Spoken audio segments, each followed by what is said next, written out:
Bab 163. Malam awal musim gugur tidak terlalu dingin, namun bagi Pang Zun yang baru saja keluar dari sungai, rasanya sedingin hatinya. Jauh di halaman di dalam kantor pemerintah daerah, Su Zhengbang telah memerintahkan seseorang untuk menyalakan api unggun dan membawakan pakaian bersih untuk Pang Zun, tetapi tubuh Pang Zun masih gemetar dingin dan masih ketakutan. Pada saat ini, seorang wanita berkulit putih dan cantik dengan sepasang bokong sebesar batu giling berjalan mendekat dengan sosok cantik sambil memegang panci kecil berisi sup ayam di tangannya. Begitu melihatnya, Pang Zun yang masih gemetar merasakan panas di dalam tubuhnya, seolah-olah ada api yang mulai menyala. Begitu pula dengan Song Cheng Tang di sebelahnya. Meski sudah melihatnya beberapa kali, selir Su Zhengbang yang baru dinikahinya ini tetap begitu memanjakan mata.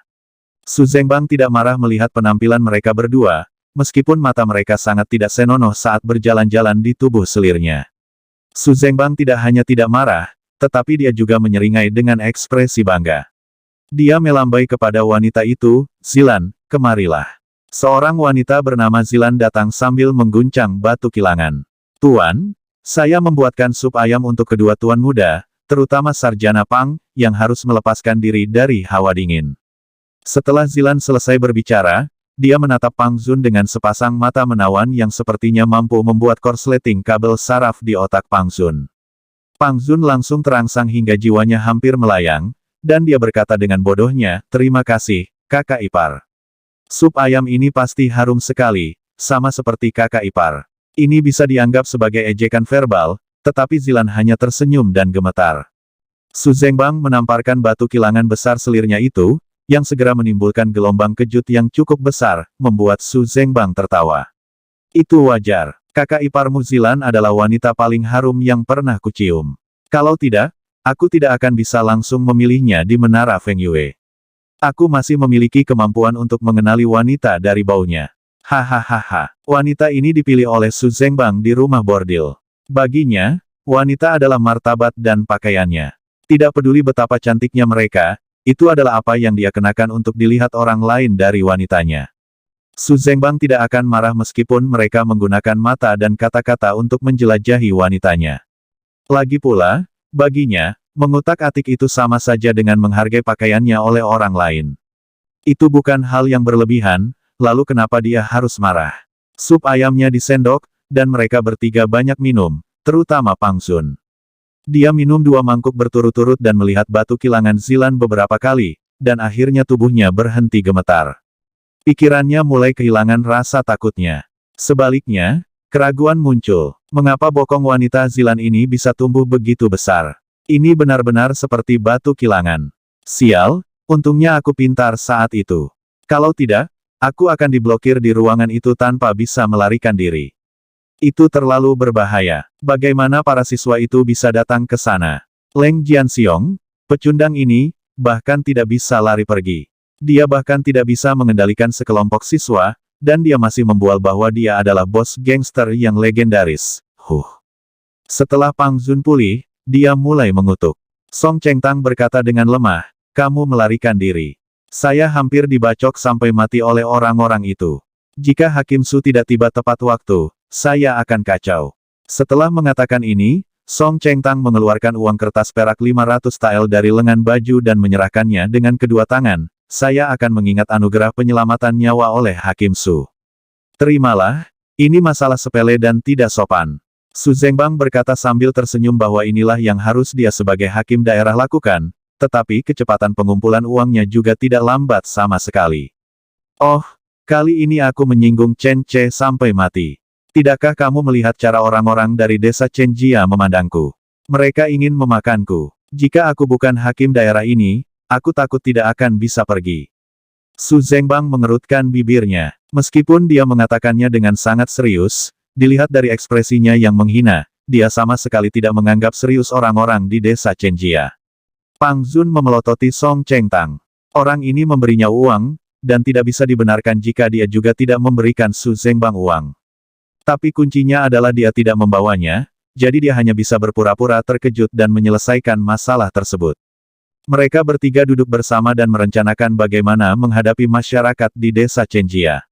Tentu saja, Pang Zun dan Song Cheng Tang yang sering berbicara. Su Zhengbang lebih banyak diam dan tersenyum, bahkan jika Su Zhengbang berbicara, dia hanya akan setuju atau memberikan beberapa saran. Untuk orang seperti dia tidak akan melakukan kesalahan apapun. Lagi pula, jika dia mampu mendapatkan manfaat yang cukup dari Chen Ce, dia akan segera meninggalkan Pang Zun dan yang lainnya. Mereka bertiga membual hampir sepanjang malam, tetapi tidak melakukan tindakan pencegahan apapun. Sebaliknya, mereka mengkhawatirkan serangan balik Chen Ce dan mendiskusikan banyak cara untuk mempersiapkannya. Cara-cara ini tidak lebih dari membayar mahal untuk merekrut pasukan dan memperluas nilai kekuatan dalam keluarga mereka. Song Chengtang juga ketakutan. Kali ini dia yang paling dekat dengan kematian. Dia sangat ketakutan sehingga dia mengirim orang kembali ke ibu kota provinsi dalam semalam untuk menggunakan hubungannya dengan keluarga Song, untuk merekrut beberapa master dari dunia seni bela diri dan mengirim mereka ke Kabupaten Rongdong. Song Chengtang juga tidak yakin, apakah dia masih bisa bersaing dengan Chen Ce. Keluarga Pang tidak punya pilihan selain mundur. Pang Zun tahu bahwa jika Chen Ce tidak ditangkap, maka setelah Chen Ce tiba pada musim semi tahun depan dan industri tekstil Chen Ce berkembang sepenuhnya, satu-satunya orang yang menunggu di jalan buntu adalah keluarga Pang. Meskipun keluarga Song juga memiliki hubungan ekonomi yang besar, bagi Song Chengtang, ini lebih merupakan pertarungan emosi. Tuan muda dari keluarga Song telah mengalami beberapa kemunduran, namun dia tidak putus asa. Baginya, memperjuangkan nafas ini jauh lebih penting daripada kemarahan keluarga. Dalam sekejap, beberapa hari berlalu. Chen Xiaobing, Da Zuang dan yang lainnya tinggal di akademi selama beberapa hari, dan semuanya baik-baik saja selama itu. Namun, Da Zuang, yang tidak bisa duduk diam, menemukan banyak bahan dan mencoba membuat beberapa busur panah lagi. Tapi kenyataannya, bahan-bahan di kota itu benar-benar sampah. Entah bagian utamanya yang kurang bagus, atau kawat penariknya kurang kuat dan daya mematikannya terlalu lemah. Setelah mencoba berkali-kali dan gagal, Da Zuang menyadari betapa kuatnya Chen Ce. Ketika Chen Ce mengajarinya cara membuat panah otomatis, dia sendiri sudah memilih bahannya. Sekarang Da Zuang gagal beberapa kali hanya dalam memilih bahan. Dia tidak bisa membayangkan berapa kali Chen Ce gagal sebelum dia memilih bahan yang tepat. Setelah berkali-kali mencoba, berkali-kali gagal, berkali-kali merasa frustrasi, Da Zuang hampir menangis. Namun ia segera kembali normal karena hasil ujiannya sudah keluar. Xiao Yong dan yang lainnya tidak melihat peringkatnya. Terutama karena mereka mengkhawatirkan masalah keselamatan. Wang Hongwen meminta seorang siswa untuk melihat pengumumannya di tempat ujian. Setelah membacanya, siswa tersebut berlari kembali dengan mata berangin. Aku sudah membaca pengumumannya, aku sudah membaca, aku mengerti semuanya, teriak siswa itu dengan keras. Para siswa di akademi berkumpul di sekelilingnya, dan beberapa siswa yang juga mengikuti ujian Provinsi Tongsheng tahun ini dengan cepat menanyakan apakah nama mereka ada di sana. Siswa yang pergi untuk memeriksa menggelengkan kepalanya dan menyangkal, saya tidak tahu, saya hanya ingat beberapa. Yang pertama, berada di tempat pertama, Xiao Yong, di tempat kedua, Yu Situ, tempat ketiga, Tong Xiaofei. Dan ternyata 5 orang dari Chen Jiachun menempati 5 tempat teratas. Berita ini seperti gempa bumi yang melanda seluruh akademi. Semua guru dan siswa terkejut. Baru pada saat itulah banyak orang mengetahui bahwa Xiao Yong, pemuda yang bersujud di gerbang akademi dan memohon mereka untuk menyelamatkan Dekan Wang, sebenarnya adalah kandidat peserta ujian kali ini, dan dia bahkan mendapat posisi teratas di antara semua peserta. Faktanya, 5 orang desa Chenjia yang berasal dari desa terpencil itu semuanya masuk dalam daftar terbaik, bahkan kali ini mereka berhasil menempati posisi 5 besar ujian anak. Orang lain mungkin tidak tahu betapa menakutkannya kandungan emas ini, tapi bagaimana mungkin para siswa dan guru-guru akademi tidak mengetahuinya. Ada 5 siswa dari satu desa yang keluar, dan kelima siswa tersebut lulus ujian di sekolah Tongsheng, dan mereka juga memenangkan peringkat 5 besar di Kabupaten Rongdong dalam satu kesempatan ujian.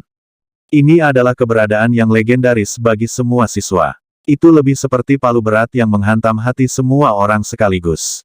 Namun, beberapa orang teringat akan penampilan berani Xiao Yong dalam menyelamatkan Dekan Wang, dan tiba-tiba merasa bahwa bukan hal yang aneh baginya untuk mendapat tempat pertama dalam ujian. Tiba-tiba, semua siswa di kota Rongdong sangat iri pada Xiao Yong dan yang lainnya hingga mereka hampir menangis karena iri. Bab 164. Ledakan. Di dalam kantor pemerintah daerah, di lobi dengan tulisan, pelindung pengayom masyarakat, Hakim Daerah Su Zhengbang, yang awalnya duduk di kursi utama dan memimpin pekerjaan sehari-harinya, tiba-tiba menerima berita, melangkah mundur, dan kemudian mulai menghancurkan barang-barang di kantor pemerintah daerah. Apa-apaan ini? Bagaimana mungkin? Bagaimana ini mungkin? Beberapa orang berkaki lumpur yang keluar dari desa pegunungan kecil itu. Bagaimana mereka bisa lulus ujian siswa menengah? Dan juga mendapat 5 besar. Sialan, mentalitas Su Zhengbang runtuh. Dia tidak pernah menyangka bahwa Xiao Yong dan beberapa anak kecil lainnya yang terlihat seperti anak penggembala sapi akan mengikuti ujian dengan susah payah. Lebih penting lagi, jika dia mengetahui sebelumnya, Su Zhengbang bisa menggunakan kekuasaannya sebagai hakim daerah untuk menengahi. Bahkan jika dia tidak bisa mengubah mereka menjadi peserta ujian, setidaknya dia akan bisa membuat mereka tidak menjadi peringkat 5 besar. Tapi sekarang, sudah terlambat untuk mengatakan apapun. Ini sangat tidak terduga, sangat tidak normal. Pang Zun dan Song Chengtang segera datang ke kantor pemerintah daerah dan menemui Su Zhengbang. Tuan Su, apakah ini tidak benar? Xiao Yong, Yu Situ, Tong Xiao Fei, mereka berlima semuanya berasal dari desa Chenjia, dan semuanya berlima telah diterima di ujian Tongsheng. Mengapa mereka semua masuk 5 besar? Bukankah ini adalah kesalahan besar? Bahkan jika Wang Hongwen membantu mereka, semua soal ujian diambil dan dibuat langsung di tempat ujian oleh para penguji, dan Wang Hongwen tidak dapat membantu mereka untuk menjawab soalnya. Mungkinkah mereka semua memiliki bakat yang nyata? Apakah mungkin? Pang Zun bahkan lebih defensif dibandingkan Su Zhengbang. Dia adalah seorang sarjana, dan dia dengan jelas mengetahui betapa besar kesulitan yang harus dihadapi seorang siswa untuk lulus ujian. Dia ingat ketika dia mengikuti ujian Tongsheng, dia benar-benar belajar siang dan malam. Keluarganya mempekerjakan lebih dari 10 guru privat untuknya, dan pria-pria itu semuanya adalah sastrawan terkenal. Namun dalam keadaan seperti itu, dia hampir tidak bisa lulus ujian Tongsheng, dan dia bahkan tidak masuk 20 besar tahun itu. Namun kini, Xiao Yong dan kelompoknya, sekelompok anak udik dari desa Chenjia, dengan kaki berlumpur dan sedikit membaca buku, baru diajar oleh Wang Hongwen selama kurang lebih setengah tahun, dan mereka sudah bisa lulus ujian anak, dan dalam satu sekali keikutsertaan, dia memenangkan 5 tempat teratas dalam ujian Tongsheng. Tahukah Anda, kali ini ada lebih dari 300 orang yang mengikuti ujian di daerah tersebut, tidak hanya siswa dari akademi, tetapi juga banyak siswa yang telah lulus ujian selama bertahun-tahun semuanya tidak berguna. Mereka digantung dan dipukuli oleh pendatang baru dari desa Chenjia yang terbelakang. Tidak peduli apa yang dia pikirkan, dia tidak dapat memahaminya. Song Chengtang tidak terlalu defensif. Dia hanya merasa orang-orang ini berbahaya. Anak-anak dari desa Chenjia memang menjadi duri terbesar kita. Beberapa anak ini lulus dalam 1 kali ujian. Lalu tahun depan ketika ujian musim semi dimulai, tidakkah mereka bisa mengikuti ujian lagi dan lulus dalam 1 kali percobaan? Jika mereka lulus ujian dalam 1 kali percobaan, maka Pang Zun memutar matanya, walaupun Anda memberi mereka 3 keberanian, mereka tidak akan berani melakukan itu. Setelah ujian musim gugur, hanya tersisa kurang dari 3 bulan lagi untuk mengikuti ujian musim semi. Beraninya mereka mengikuti ujian. Ujian sarjana tidak seperti ujian siswa anak yang bisa diikuti setiap tahun. Ya, kalau gagal sekali harus menunggu 2 tahun lagi. Mereka berani mengikuti ujian berturut-turut. Berhentilah bermimpi. Tidak banyak orang di Kabupaten Rongdong yang berani untuk melakukan ini.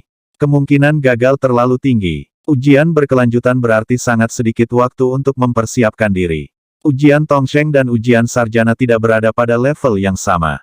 Jika 100 orang mengikuti ujian berturut-turut, tidak ada 1 orang pun yang akan lulus. Dalam keadaan normal, perlu menunggu 1 tahun dan menunggu hingga tahun depan untuk mengikuti ujian lagi. Dengan cara ini, ada banyak waktu dan peluang lulus ujian jauh lebih tinggi. Itulah yang dilakukan Pang Zun saat itu. Dia mengikuti ujian setahun kemudian setelah lulus ujian sekolah menengah atas dalam 1 kesempatan. Su Zhengbang mengetuk meja dan berkata dengan kesal, sekarang ini bukan tentang apakah harus mengikuti ujian secara berurutan atau tidak. Yang pasti 5 anak laki-laki dari desa Chenjia sudah lulus ujian dan kita tidak dapat mengubahnya. Pernahkah kamu berpikir tentang konsekuensi dari masalah ini? Pang Zun dan Song Chengtang keduanya terdiam. Apa konsekuensi dari hasil ini? 5 anak mendapatkan peringkat tertinggi dari satu desa pada waktu yang bersamaan. Ini belum pernah terjadi sebelumnya. Hal ini mengingatkan mereka pada saat mereka pergi ke desa Chenjia untuk mencicip anggur bersama pangeran muda Zhoutai. Saat itu, Chen Ce mengatakan bahwa dia berencana untuk mempromosikan dan memperluas akademi keluarga Chen di desa untuk menarik siswa dari daerah sekitarnya, dan dia perlu menggandakan biayanya. Saat itu, semua orang menertawakan karena angan-angannya. Mengapa biaya sekolah di sekolah kecil di pedesaan lebih mahal daripada biaya akademi di kota atau bahkan kabupaten? Sekarang, kelima orang ini telah lulus ujian Tongsheng pada saat yang sama. Chen Ce seperti menamparkan wajah Pang Zun dan yang lainnya secara diam-diam, memukul mereka begitu keras hingga mereka tidak dapat menemukan jalan. Mereka semua bisa memprediksi dengan jari betapa bangga dan arogannya Chen Ce selanjutnya. 5 anak laki-laki dipilih berturut-turut, dan mereka termasuk 5 besar. Bahkan mereka sangat terkejut, apalagi orang-orang udik di kota Xinyu. Mereka bertiga duduk di halaman, tidak dapat memikirkan cara yang baik untuk menghadapi Chen Ce. Sedangkan di akademi, semua orang di desa Chen meninggalkan akademi di bawah perpisahan yang rumit dari para siswa akademi, naik 2 gerbong, dan kembali ke kota Xinyu. Chen Xiaobing dan yang lainnya sangat gugup di sepanjang jalan, dan 3 busur tangan siap ditembakkan kapan saja. Setelah sampai ke perbatasan kota Xinyu, semua orang akhirnya lega dan santai, kemudian mereka tidak bisa lagi menahan kegembiraan batin mereka dan langsung pergi ke desa. Jalan baru dari kota Xinyu ke desa Chenjia sedang dalam proses pembangunan. Karena banyaknya orang, kemajuan pembangunan jalan berjalan jauh lebih cepat dari yang diharapkan. Perbaikannya baru kurang dari 10 hari, dan bila kemajuan sudah setengah jalan. Jalan di kedua sisi telah dibangun lebih dari 3 mil, dan masih ada lebih dari 3 mil yang harus dihubungkan. Tentu saja, itu hanya dasar-dasarnya. Yang diinginkan Chen Ce adalah jalan yang bisa dilalui saat hujan, jadi dia juga membutuhkan lempengan batu biru, yang juga merupakan masalah besar. Kini, puluhan tukang batu memotong batu di pegunungan terdekat setiap hari. Chen Ce sekarang berada di tempat kejadian, menyaksikan para tukang batu mengayunkan palu godam mereka dan memukul batu-batu besar itu. Meskipun tukang batu sangat cakap dan dapat membagi batu besar menjadi lempengan setebal 20 cm, efisiensinya terlalu rendah. Setiap tukang batu dapat memotong lebih dari 10 lempengan batu setiap hari, yang cukup dianggap bagus. Lempengan batu yang diukir oleh puluhan tukang batu ini bahkan tidak bisa diaspal sejauh 1 mil. Chen Ce sedang sakit kepala, memikirkan cara meningkatkan efisiensi, ketika dia tiba-tiba mendengar suara gong dan genderang di kejauhan. Chen Ce menoleh ke belakang dan melihat bahwa suara itu berasal dari arah kota Xinyu. Qiu Yaoer berdiri di atas batu dan membangun pergola dengan tangannya untuk melihatnya.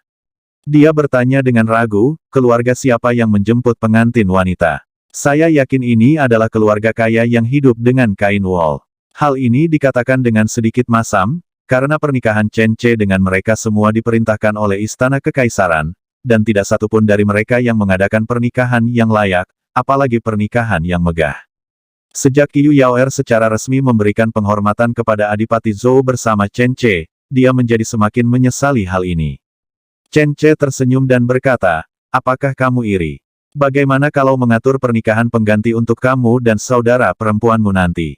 Qiu Yaoer tersipu dan berkata dengan malu-malu, mana bisa saya mendapatkan penggantinya?